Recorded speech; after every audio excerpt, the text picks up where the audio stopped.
Bayao Josué, encore à la tête du Parlement des jeunes de Côte d'Ivoire, le président sortant a été réélu pour 5 ans à l'issue de l'Assemblée générale de Yamoussoukro. La Côte d'Ivoire coloniale dans ce journal, et ce sera avec une centenaire révolue qui a participé aux travaux forcés. La rédaction de RTI Bouaké a rencontré Dame Guessan ici à Bouaké. Les temps en quête d'une identité culturelle dans le Béquet, ces ressortissants du Grand Ouest vivant dans le centre ivoirien valorisent leur culture. Voilà pour les titres. Merci de nous rejoindre dans le régional. Il a déjà passé 5 ans à la tête du Parlement des jeunes de Côte d'Ivoire et il y reste encore pour les 5 années à venir. Bayao Josué, c'est de lui qu'il s'agit, vient d'être réélu président du Parlement des jeunes de Côte d'Ivoire et c'est en présence de Kader Sogodogo. Fondation Félix Houphouët-Boigny pour la recherche de la paix de Yamoussoukro. Assemblée générale élective du Parlement des jeunes de Côte d'Ivoire. 1500 délégués venus de tout le pays. Placés sous le sceau du développement, les travaux ont tourné autour du thème « Construisons ensemble le progrès pour le bonheur de chaque jeune ivoirien ». Des experts de l'opération des Nations Unies en Côte d'Ivoire et de la Fondation Félix Houphouët-Boigny ont exhorté les jeunes à s'impliquer pour une paix durable dans le pays. Le temps fort de cette assemblée fut incontestablement l'élection du président du Parlement des jeunes de Côte d'Ivoire. 2 candidats, le président sortant, José Vayao, face à Serge Noguès Kouadio. Josué Vayao avec 101 voix pour un taux de 84,87%, rempile pour un second mandat de 5 ans. Je voudrais signifier ma joie et ma gratitude à l'attention de toute la jeunesse parlementaire qui vient de renouveler encore sa confiance pour une deuxième mandature à la tête du Parlement des jeunes de Côte d'Ivoire. Nous allons contribuer au développement de la Côte d'Ivoire à travers des campagnes de sensibilisation, les fléaux qui minent la jeunesse en Côte d'Ivoire, le phénomène des microbes, où il y a aussi le problème crucial de l'emploi en Côte d'Ivoire. Le parrain de cette assemblée générale est le président du PDCI RDA, Henri Konan Bédié. Il était représenté par le professeur Jean-Noël Loukou, qui a invité au nom du parrain la jeunesse à la mutualisation des efforts pour la stabilité et le développement de la Côte d'Ivoire. Notons le soutien du Parlement des jeunes du Bénin, représenté à Yamoussoukro par son président. Encore les jeunes, mais cette fois, ce sont les diplômés en marketing. À leur initiative, un salon dit de l'emploi et de l'entrepreneuriat mobilise sur place la jeunesse de Bouaké. Une manière pour ces jeunes de créer des opportunités d'emploi. Ce salon, il faut le dire, est à sa 2e édition. Charles Tatou a suivi la cérémonie d'ouverture. Salon de la jeunesse, de l'emploi et de l'entrepreneur. Cette activité qui est à sa 2e édition est une initiative d'un groupe de jeunes marketeurs de Bouaké. À travers cette organisation, il vise à faire la promotion des jeunes demandeurs d'emploi et les offreurs, en créant une plateforme d'échange et d'opportunités entre eux. Ce salon se veut également un cadre de collaboration fructueuse entre les opérateurs économiques de tous les secteurs d'activité. Sans entrepreneur, on ne peut pas parler d'emploi. Ce sont les entrepreneurs qui créent l'emploi. Vous voyez. Donc, en même temps qu'on parle d'employabilité, on fait aussi la promotion des entrepreneurs. Plusieurs entreprises ont répondu à ce rendez-vous par la présence de leur stand, dont l'ANADER qui a apporté son soutien à l'organisation de la 2e édition. Les participants apprécient. L'ANADER a un stand pour informer les jeunes. Nous avons participé à la mobilisation. Les jeunes qui viennent, nous leur présentons les différents domaines d'activité. En plus, quand ils sont concernés, et qui veulent poursuivre, ils nous rejoignent à nos bureaux pour pouvoir monter leur projet. Le directeur général de l'ANADER qui s'est intéressé à cette activité a donné un prix spécial aux meilleurs projets agricoles. Pour permettre d'avoir une idée de comment se font les recrutements dans les entreprises, un panel des DRH a meublé le programme de la cérémonie d'ouverture. Autonomisation de la femme à présent en direction de Divo, région de l'Odjibois. L'UNFPA et le ministère du Plan ont remis divers matériels au Conseil des femmes émergentes, valeur du don, plus de 20 millions de francs CFA. C'est un appui à la promotion de la cohésion sociale et à la création d'activités communautaires. Jean de Dieu Kouadio Kwame revient de Divo. Cérémonie de remise d'équipements aux associations féminines engagées dans la dynamique de réconciliation nationale. D'une valeur de plus de 20 millions, ces équipements sont composés de 2 tricycles, 3 broyeuses, 5 congélateurs, 10 glacières et 600 chaises. Pour la responsable du CEFELD, le combat porte sur l'autonomisation de la femme et la promotion de la cohésion sociale dans la région. Nous sommes une fédération d'associations, de plus de 100 associations de femmes. Nous travaillons plus pour la cohésion sociale et ensuite l'autonomisation des femmes. Nous allons aller de hameau à hameau pour parler de la paix, pour parler de la cohésion sociale. Selon la coordination du système des Nations Unies, le programme vulgarise la loi de 1998 portant sur le foncier rural, la participation des femmes et des jeunes à la promotion de la paix, de la cohésion sociale, la prévention et la gestion pacifique des conflits. En dépit des nombreux efforts consentis, a indiqué la délégation du ministère du Plan et du Développement, les efforts en faveur des femmes méritent d'être poursuivis en vue d'un développement économique et social harmonieux de notre pays. Nous vous l'annoncions dans les titres, ceux qui ont donné de leur vie pour construire la Côte d'Ivoire moderne ne sont pas tous morts. Il y en a encore pour vous faire vivre l'histoire de la Côte d'Ivoire coloniale. Dame Guessant en fait partie.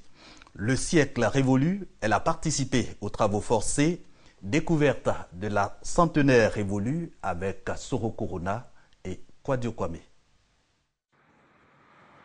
L'édification de la Côte d'Ivoire moderne s'est faite avec la sueur et le sang de nombreux Ivoiriens.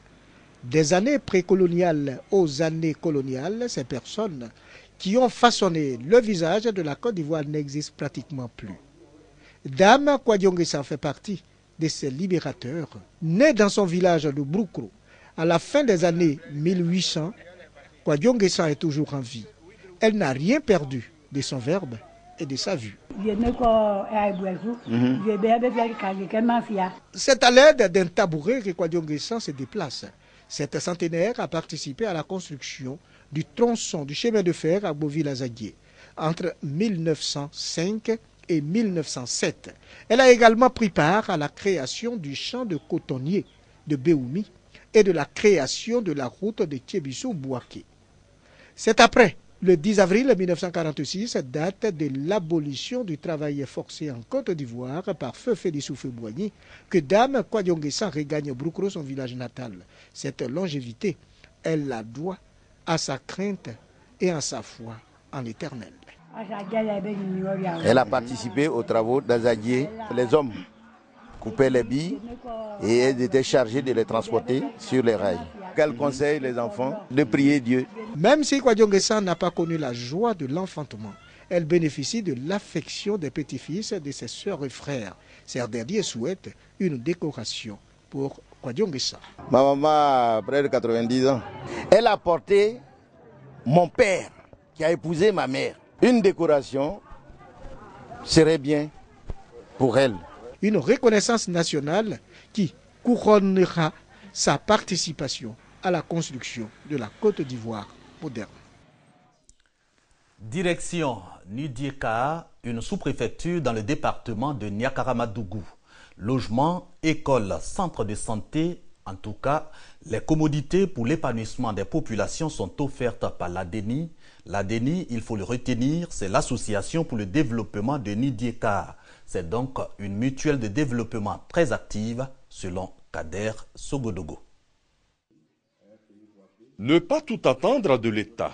Faire en sorte que chacun s'implique dans le développement de sa localité. Voici ainsi résumé la vision de l'ADENI, l'Association pour le développement de Nidieka, sous-préfecture du département de Niakara. Créée en 1976, cette mutuelle aura contribué à l'érection du village en sous-préfecture en 2006. Elle est présente également à travers des actions sanitaires et scolaires. Le premier château d'eau de la localité est l'œuvre de l'ADENI qui s'inscrit également dans le reprofilage des routes de la sous-préfecture. La cerise sur le gâteau est incontestablement une cité pour régler le déficit de logements dans cette jeune sous-préfecture. 9 logements sur 20 sont déjà disponibles. Régulièrement, les membres de l'ADENI se retrouvent en assemblée. Cette année, Quitus a été donné à Drissa Koulibaly pour continuer les actions à la tête de l'ADENI après un bilan positif. Un nouveau mandat qu'il place sous le signe de la confiance. Lorsque des populations font confiance, ça veut dire quoi? Ça veut dire que vous avez été transparent, vous avez posé des actions allant dans le sens des besoins des populations. Et je pense que c'est un signe de confiance que nous devons améliorer. L'amélioration des conditions de vie des populations de Nidiéka s'accentue également avec l'eau. La sous-préfecture passe de l'hydraulique villageoise à l'hydraulique urbaine. Une bonne nouvelle qui ne viendra pas seule, tant l'ADENI veut atteindre le développement. Troisième et dernier titre de ce journal, la promotion de la culture dans le Gbeke. L'activité vise à pérenniser l'identité culturelle pour les jeunes générations dans.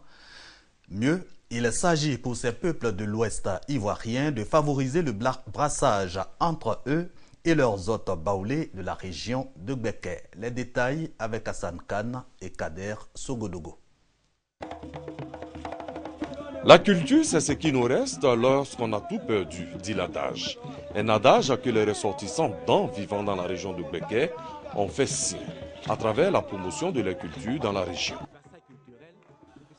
Nos enfants et petits frères ont tendance à oublier nos cultures, alors que c'est fondamental. Les Mars échassiers Gessi et son compagnon Geva ont constitué la grande attraction de cette cérémonie culturelle et de retrouvailles du peuple Dan à Botro. Leurs prestations ont réjoui le grand public. Pour les promoteurs de cette culture Dan dans le Gbeke, il est nécessaire de favoriser le brassage culturel et le vivre ensemble pour ce genre de manifestations, notamment un brassage avec le peuple baoulé Satiklan qui les a accueillis. À travers notre culture dans la région, nous prônons le vivre ensemble, bannir la haine et la méchanceté entre les hommes. Les ressortissants vivant dans la région de Gbeke entendent en faire de cette manifestation une institution dans cette partie du pays. En religion, le camp meeting de l'église adventiste du 7e jour a refermé ses portes. C'est une rencontre biennale de prière et de renforcement de la foi chrétienne au niveau des églises adventistes de Côte d'Ivoire. L'édition 2016 s'est tenue autour du thème « Fais de mon foyer un petit coin du ciel ». Grand rassemblement pour des prières et des échanges. Rencontre religieuse annuelle dénommée Camp Meeting. Elle a eu pour cadre cette année la ville de Bouaké. Initiée par la Fédération des Églises Adventistes de Côte d'Ivoire, elle a été consacrée à la prière et à l'enseignement biblique. Plus de 5000 fidèles venus de la Côte d'Ivoire et des pays étrangers ont communié ensemble pendant une semaine. Thème de l'édition 2016, « Fais de mon foyer un petit coin du ciel ».